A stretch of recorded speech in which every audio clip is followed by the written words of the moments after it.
visit to Austin, President Biden will travel here to Houston to pay his respects to Congresswoman Sheila Jackson Lee. We got a live look once again inside City Hall, where the former longtime Congresswoman is lying in state. The 74-year-old died July 19th after battling pancreatic cancer. ABC 13's Brandon Hamilton reports on how she's being remembered.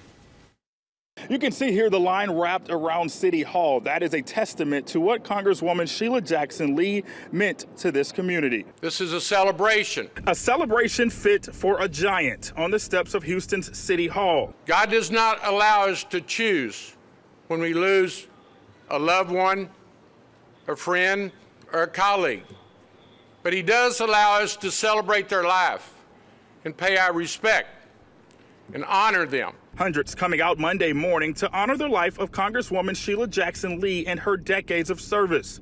Her casket arriving hours earlier, draped in the American flag. Almighty and everlasting God. Reflection coming from those who've been a part of her political journey. Sheila Jackson Lee invested her everything into our Houston and yes, even to the world. And so I think with the passing of her, it really just signals our now new obligation as citizens of Houston, even myself, to carry the legacy forward.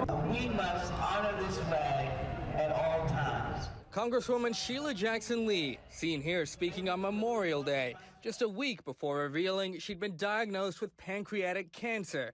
It's one of the few battles those who knew her say she ever lost. To most people, it's Congresswoman Sheila Jackson Lee. To me, it is Auntie Sheila. Lawrence Bell has known the Congresswoman his entire life. She and his mother were in the same sorority, and he spent much of his childhood campaigning for her re-election to Congress. If I could mesh together Dr. X and Magneto and Superman and Batman and Wonder Woman all into one, you get Sheila. She is the hardest working politician that I've ever seen. Maxine Lane Seals met Jackson Lee in 1980, before she'd been elected to anything.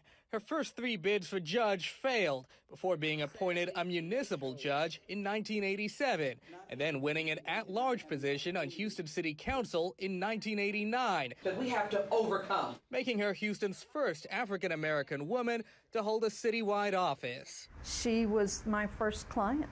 UH political science professor Nancy Sims advised Jackson Lee during that council race. She hired me because the quote-unquote guys wouldn't work for her. And there weren't a lot of options.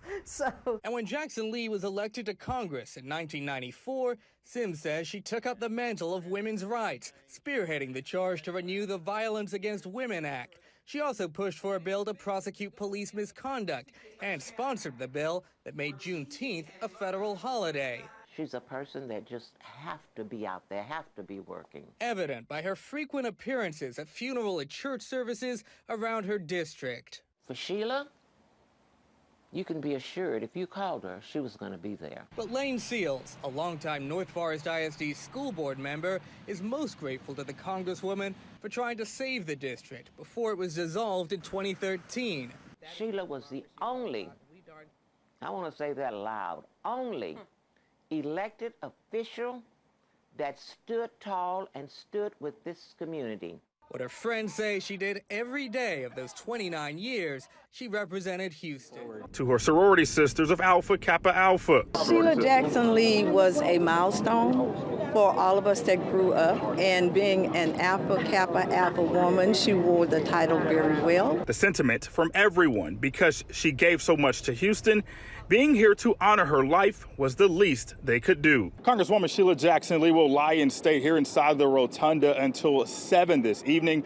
President Joe Biden is also expected to pay his respects later today. And again, just going over those events for this week, she will lie in state from 9 a.m. until 7 p.m. here at City Hall. Tomorrow, there will be a viewing at God's Grace Community Church, followed by another viewing on Wednesday at Wheeler Avenue Baptist Church. A celebration of life service is scheduled at 11 a.m. Thursday. That is at Fallbrook Church. Vice President Kamala Harris is expected to attend that service. And Rita, Jeff, a historic note on today. Congresswoman Sheila Jackson Lee is only the second person to lie inside of Houston's City Hall, the rotunda.